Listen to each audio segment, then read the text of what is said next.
नमस्कार दर्शकवृन्द, दिनभरका देश विदेशका प्रमुख खबरहरू समेटिएको नेपाल टाइम्सको टप 50 बुलेटिनमा स्वागत छ। म रश्मिता उदास। सुरु गरौँ आजका प्रमुख खबरहरू। मिथिला क्षेत्रमा छठ पर्वको रौनक छायो। सूर्य उपासनाको महापर्व छठका तयारीमा मिथिला क्षेत्रका बासिन्दा परिचालित। पर्वको प्रारम्भ व्रतालुले आज नहाए खाए विधिबाट गरे। प्रधान न्यायाधीश सोलेन्द्र शमशेर जबराको राजीनामा माग्दै कालो ब्यानर सहित कानून व्यवसायीहरूद्वारा आज पनि प्रदर्शन। जबरामाथि 9 बुँदे मागपत्र अघि सार्दै राजीनामा नदिए निर्णायक आन्दोलन गर्ने चेतावनी। सर्वोच्चका न्यायाधीश र नेपाल बार एसोसिएसनको आग्रह विपरीत। प्रधान न्यायाधीश जबराले आफ्नो लागि पनि तोके इजलास। जबरा संलग्न भएका बाहेक सबै इजलासमा बन्दी प्रत्यक्षीकरणको मुद्दाको भने भयो सुनवाई। प्रधान न्यायाधीश राणाका कारण न्यायपालिका संकटमा परेको वरिष्ठ अधिवक्ता दिनेश त्रिपाठीको आरोप। बेन्च बस्न नसक्नु र इजलास बहिष्कार हुनु सबैमा प्रधान न्यायाधीश दोषी रहेको ठहर। सत्तारूढ दलहरूले सरकार सञ्चालनमा सहयोग गर्न समन्वय समिति बनाउने। दलहरूका शीर्ष नेताहरू सहभागी उच्च स्तरीय राजनीतिक संयन्त्र बनाउने तयारी भए पनि त्यसको विरोध भएपछि समन्वय समिति बनाउने तयारी। सदन चल्न दिन प्रतिपक्षी नेकपा एमालेसँग गृहमन्त्री बालकृष्ण खाँडको आग्रह। सदनलाई द्रुत रूपमा चलाउँदै सरकारका कमी कमजोरीलाई पनि सुधार्दै अघि बढ्दै विधेयकहरू पारित गर्नुपर्नेमा जोड। कांग्रेसको 14औं महाधिवेशन अन्तर्गत वडा अधिवेशन हुन बाँकी 13 जिल्लामा निर्वाचन अधिकृत तोकिए। निर्वाचन अधिकृतहरू आज तोकिएको जिल्लामा पुग्ने निर्वाचन समितिको भनाई। कांग्रेसको रसुवामा देखिएको क्रियाशील सदस्यता सम्बन्धी विवाद समाधान। अब प्रदेश नम्बर 2 को रौतहट जिल्लाको मात्रै क्रियाशील सदस्यता सम्बन्धी विवाद टुङ्ग्याउन बाँकी।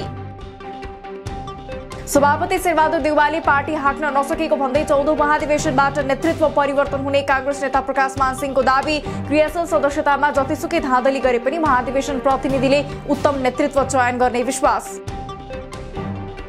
अब हुने निर्वाचनहरूमा गठबन्धन बिनै कांग्रेस प्रतिस्पर्धामा उत्रने कांग्रेस नेता गगन थापाको भनाई। कांग्रेसलाई पहिलो पार्टी बनाउन अहिलेको मतदाता जोगाउँदै 43 लाख बढी मत थप्नुपर्ने भन्दै त्यसका लागि लाग्न नेता कार्यकर्तालाई आग्रह। एमसीसी सम्झौता अनुमोदनका विषयमा प्रधानमन्त्री देउवा र माओवादी अध्यक्ष प्रचण्ड मध्ये एकजनाले झुटो बोलेको एमाले अध्यक्ष केपी शर्मा ओलीको आरोप। प्रचण्डले राष्ट्रिय सहमति नभई सम्झौता पारित गर्न सकिन्न भनेर सबै मागका लागि पत्र पठाएको दावी। सर्वोच्चले संसद विघटन बदर गर्ने फैसला सेटिङमा गरेको एमाले अध्यक्ष केपी शर्मा ओलीको आरोप। न्यायालयले नै आफ्नो मर्यादा नराखेको र सेटिङ मिलाएर अन्यायपूर्ण असंवैधानिक र अलोकतान्त्रिक फैसला गरेको जिकिर। एमालेले 10औं राष्ट्रिय महाधिवेशनलाई लक्षित गरी जारी गरेको अन्तर्पार्टी निर्देशनको बुझाइमा फरक परेको भन्दै केन्द्रीय कार्यालयद्वारा फेरि आन्तरिक निर्देशिका जारी। महाधिवेशनमा चैतसम्म सदस्यता लिएकाहरू मात्र प्रतिनिधि हुने। बागमती प्रदेशका मुख्यमन्त्री राजेन्द्र प्रसाद पाण्डेले प्रदेशसभाबाट पाए विश्वासको मत। प्रदेशको हैसियतमाथि उठाउन, प्रदेशसभा सदस्यहरूको स्वाभिमान बढाउन आफूले ध्यान दिने र आफ्नो नेतृत्वमा प्रदेशले काँचुली फेर्ने दावी। प्रधान सेनापति प्रभुराम शर्मा भारतको 4 दिने भ्रमणका लागि मंगलबार नयाँ दिल्ली जाने। शर्मालाई भारतीय राष्ट्रपतिबाट भारतीय सेनाको मानार्थ महारथीको दर्जाबाट सम्मान गर्ने कार्यक्रम। समकक्षी जनरल नरवाणे लगायत सेनाका उच्च पदस्थ अधिकारीसँग पनि भेटवार्ता गर्ने। शनिबार त्रिभुवन विमानस्थलमा भन्सारका कर्मचारीसँग भएको घटनाबारे सरकारले माग्यो पर्यटन बोर्डका सीईओ डाक्टर धनञ्जय रेग्मीसँग लिखित स्पष्टीकरण। सामान्य भनावनको विषयलाई उचालेर हाल भएको भनेर ठूलो विवाद बनाइएकोमा आपत्ति। गएको 24 घण्टामा नेपालमा 5000 बढीमा गरिएको कोरोना परीक्षणमा थप 390 जनामा संक्रमण देखियो। आजै 425 जना संक्रमण मुक्त भई डिस्चार्ज भए। आज थप 5 जना सहित हालसम्म कोरोना संक्रमणबाट ज्यान गुमाउने संक्रमितको संख्या 11453 पुग्यो। हाल देशभर 7654 जना सक्रिय संक्रमित। चिनिया जनमुक्ति सेनाको तर्फबाट नेपाली सेनालाई 3 लाख डोज कोभिड विरुद्धको खोप हस्तान्तरण। खोपसँगै 10 वटा भेन्टिलेटर र 100 वटा अक्सिजन कन्सन्ट्रेटर पनि नेपाली सेनालाई प्रदान। भौतिक उपस्थितिमा पठन पाठन गर्दा स्वास्थ्य मापदण्ड अनिवार्य पालना गर्न विद्यालयहरूलाई आग्रह। मापदण्ड पालना भए नभएको बारे पालिकाहरूले अनुगमन गर्ने। दशैं तिहारको छुट्टीपछि अब सबै विद्यालय खुल्ने तयारीमा। पशुमा लाग्ने किर्नाबाट सर्ने स्क्रब टाइफसका कारण गोरखामा पहिलो पटक एक 67 वर्षीय पुरुषको मृत्यु। अन्य आशंकित व्यक्तिहरूलाई पनि परीक्षण गरिरहेको गाउँपालिकाका स्वास्थ्य शाखा प्रमुख वेशराज खनालको भनाई। 1 महिनादेखि कपिलवस्तुमा फैलिएको हैजा अझै पूर्ण नियन्त्रणमा आउन नसकेकाले हैजा विरुद्धको खोप लगाएर रोग नियन्त्रणमा ल्याउने सरकारको तयारी। 2.5 लाख बढी खोप विश्व स्वास्थ्य संगठनले दिने निर्णय भइसकेको अधिकारीहरूको भनाई। स्थानीय विकास प्रशिक्षण प्रतिष्ठान परिषदले कार्यकारी निर्देशकले कर्मचारीको क्षमता र विश्वास गुमाइसकेकोले राजीनामा दिनुपर्ने माग गर्दै गरे तालाबन्दी। 22 सूत्रीय माग राखेर कार्यकारी निर्देशकसँग छलफल गरे पनि माग पूरा नभएको गुनासो। दाङको बबईमा जीव दुर्घटना हुँदा सल्यानको कालीमाटीका अन्दाजी 40 वर्षीय देव बहादुर सुनारको मृत्यु, अन्य 16 यात्रु घाइते। घाइतेमध्ये 3 जनाको अवस्था गम्भीर, फरार चालकको खोजी जारी। 16 वर्षीय किशोरीलाई जबरजस्ती करणी गरेको आरोपमा कारको व्यवसायीहरूको छाता संगठन फ्रेट फरवार्ड संघ नेफाका अध्यक्ष मनोज अधिकारी पक्राउ। 8 कार्तिकमा पीडित किशोरीलाई एक रेस्टुरेन्टमा बलात्कार गरेको जाहेरीमा उल्लेख। राष्ट्रिय जनगणना 2078 को तयारी पूरा भएको केन्द्रीय तथ्याङ्क विभागको भनाई। देशभर 40,000 गणक र 8,016 जना सुपरिवेक्षकलाई तालिम दिइयो। एक गणकले करिब 150 घरसम्म पुग्नुपर्ने दायित्व। काठमाडौँमा हिजोभन्दा आज चिसो बढी। आज प्रदेश 1 र गण्डकी प्रदेशका हिमाली जिल्लाका 1-2 ठाउँमा हल्का हिमपातको सम्भावना। चिसो बढ्दै गएकोले सतर्क रहन आग्रह। भारत र चीनमा पनि प्रदूषण बढिरहेकोले नेपालमा पनि जाडो याममा मुख्य शहरहरूमा प्रदूषण बढ्न सक्ने वरिष्ठ मौसमविद वरुण पौडेलको चेतावनी। प्रदूषणबाट बच्न अहिलेदेखि नै तयारीमा लागेर जनधनको क्षति हुन नदिनेतर्फ सरकार लाग्नुपर्ने उल्लेख। सोलुखुम्बुको खुम्बु क्षेत्रको हिमाल आरोहणका क्रममा गएको कार्तिक 9 गतेदेखि बेपत्ता भएका 3 फ्रान्सेली नागरिकको शव भेटियो। शव अहिले लुक्लामा।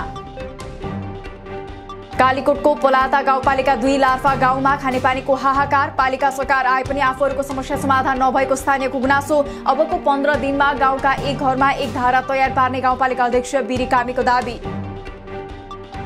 तिहारको अवधिमा मात्रै देशका विभिन्न स्थानबाट लाखौं रुपैयाँ सहित 258 जना जुवाडे पक्राउ परेकाहरूको साथबाट कुल 71,62,640 रुपैयाँ बरामद। महोत्तरीको जलेश्वर 4 सुगा गाउँमा बोक्सीको आरोपमा एक महिलालाई मानव मलमूत्र खुवाएको आरोपमा 2 महिला सहित 4 जना पूर्वपक्षका लागि कारागार चलान। 4 अभियुक्तहरूलाई पूर्वपक्षका लागि कारागारमा राख्न महोत्तरी जिल्ला अदालतको आदेश। शुक्लाफाट 8 फुलेलीको बैजनाथ सामुदायिक वन उपभोक्ता समितिले विपन्न उपभोक्तालाई घर निर्माणका लागि निशुल्क काठ उपलब्ध गराउने। 65 विपन्न परिवारलाई काठ उपलब्ध गराउने तयारी। अपाङ्गता भएका व्यक्तिलाई भत्ता पनि दिइने। वैकल्पिक ऊर्जाको रूपमा हाइड्रोजन उत्पादन गर्ने काठमाडौँ विश्वविद्यालयको तयारी। केयुले अबको 4 महिनाभित्र हाइड्रोजनको सहायताले गाडी कुदाएर देखाउने। आवश्यक हाइड्रोजन समेत यही उत्पादन गरिँदै। खेतीपातीमा मानव मूत्रको प्रयोग गर्न थालेपछि म्याग्दीको मंगला गाउँपालिका 5 अर्मनमा खाद्यान्न लगायत फलफूल र तरकारी खेतीको उत्पादनमा वृद्धि। गएको वर्षको भन्दा यस वर्ष दोब्बरले उत्पादन वृद्धि भएकोले आमदानी बढ्ने किसानहरूको अपेक्षा। कोरोना कहरले बन्द भएको 7 महिनापछि नेपाल एयरलाइन्सद्वारा हुम्लाको सिमकोटका लागि उडान भर्न सुरु। उडान सुरु भएपछि अब नेपालगञ्जबाट सहुलियत दरमा यात्रुहरूले यात्रा गर्न पाउने। प्रदेश 2 को राजधानी जनकपुर धाममा ई रिक्साको अत्यधिक चापका कारण पार्किङको समस्या बढ्दै। उपमहानगरले व्यवस्थापनमा ध्यान नदिँदा नगरमा दर्ता नगरिएका रिक्सा पनि सञ्चालन भइरहेपछि नगर क्षेत्र नै अस्तव्यस्त बन्यो। चितवनको भरतपुर स्थित बसेनीमा रहेको 132/11 केबी भरतपुर सबस्टेशनमा रहेका 2वटै पावर ट्रान्सफर्मरहरू सञ्चालन। सबस्टेशनको क्षमता अब 45 MVA रहेकाले औद्योगिक सहितका सबै ग्राहकलाई कुनै समस्या नरहेको प्राधिकरणको भनाई। तनहुँ जिल्ला प्रशासन कार्यालयद्वारा 3 महिनाको अवधिमा 1 करोड रुपैयाँ भन्दा बढी राजस्व संकलन। सबैभन्दा बढी राहदानी शुल्कबाट मात्रै 1,22,15,000 रुपैयाँ राजस्व संकलन। कोरोना महामारीका कारण लामो समयदेखि बन्द रोजगार अनुमति प्रणाली EPS अन्तर्गतको कोरियन भाषा परीक्षा फेरि सञ्चालन गर्ने तयारी सुरु भएको वैदेशिक रोजगार विभागको भनाई। मिति भने तय हुन बाँकी। ओमानमा गैरकानूनी रूपमा बसेका विदेशी नागरिकहरूलाई स्वीकृति लिएर 31 डिसेम्बरसम्ममा ओमान छाड्न सक्ने अवसरको सदुपयोग गर्दै स्वदेश फर्किए। श्रम र भिजा सम्बन्धी कुनै जरिवाना नलाग्ने। यस वर्ष चाडबाडमा सुनचाँदीको व्यापार उत्साहजनक रहेको नेपाल सुनचाँदी व्यवसाय महासंघको भनाई। दशैं तिहारको बेला प्रतिदिन सुनको व्यापार 40 किलो र चाँदीको 1000 किलोसम्म भएको उल्लेख। तिहारको बिदापछि खुलेको पहिलो दिन शेयर बजार आज सोमबार 19.20 अङ्कले घटेर 2828.37 बिन्दुमा झर्यो। आजै 4 अर्ब 20 करोड 71 लाख रुपैयाँको शेयर कारोबार। सन् 2098 पछि पहिलो पटक अस्ट्रेलियाको क्रिकेट टोलीले अर्को वर्षको मार्चमा पाकिस्तान भ्रमण गर्ने। भ्रमणमा 3 टेस्ट, 3 एकदिवसीय अन्तर्राष्ट्रिय र 1 T20 खेलिने PCBको पुष्टि। अमेरिकाले 20 महिना लामो आवागमन प्रतिबन्ध अन्त्य गर्दै पूर्ण मात्रा खोप लगाएका विदेशी यात्रुहरूलाई आफ्नो देशको सीमा खुला गर्यो। नयाँ नियमसँगै विमान सेवाले आगन्तुकहरूको आउने जाने क्रम बढ्ने अपेक्षा। स्कटल्यान्डको ग्लास्गोमा जारी जलवायु परिवर्तन सम्बन्धी राष्ट्रसङ्घीय सम्मेलन COP26 का सहभागीहरूमा जैविक इन्धनका पक्षधरहरूको बाहुल्यता रहेको खुलासा। जैविक इन्धनका 500 बढी पक्षधरहरू सम्मेलनमा पुगेपछि उनीहरूलाई प्रतिबन्ध लगाउनुपर्ने वातावरण पक्षधरहरूको माग।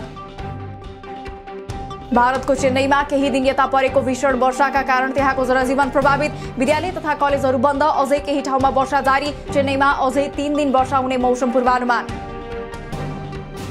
भारतीय राज्य छत्तीसगढमा एक प्रहरीद्वारा आफ्नै साथीहरूमाथि गोली प्रहार। गोली लागेर 4 जना प्रहरीको मृत्यु, 3 जना घाइते। आफ्नै साथीहरूमाथि गोली वर्षाउने प्रहरीलाई पक्राउ गरी अनुसन्धान हुँदै। थाइल्याण्डमा विदेशी पर्यटकहरूका लागि लाग्दै आएको प्रतिबन्ध 18 महिनापछि खुला। प्रतिबन्ध हटेसँगै 60 भन्दा बढी देशका पूर्ण खोप लगाएका पर्यटकहरू थाइल्याण्ड घुम्न जान पाउने, पर्यटकहरूले क्वारेन्टाइन बस्नु नपर्ने। र विश्वकै धनाढ्य तथा टेस्ला कम्पनीका मालिक एलन मस्कलाई कम्पनीको 10% शेयर बिक्री गर्न मतदाताहरूको अनुरोध। मस्कले मत परिणाम स्वीकारे करिब $21 अर्ब बराबरको शेयर बेच्नुपर्ने। दिनभरका देश विदेशका प्रमुख खबरहरू समेटिएको नेपाल टाइम्सको टप 50 बुलेटिन अहिलेलाई सकियो। हामी भोलि फेरि टप 50 समाचारका साथ उपस्थित हुने नै छौं। नेपाल टाइम्सको युट्युब च्यानल सब्स्क्राइब गरिदिनु भएकोमा र फेसबुक पेज लाइक गरिदिनु भएकोमा धन्यवाद। ताजा खबरहरू नेपाल टाइम्सको अनलाइन पोर्टल www.nepaltimes.net मा पनि गएर हेर्न सक्नुहुनेछ। नेपाल टाइम्स हेर्दै गर्नुहोला। नमस्कार।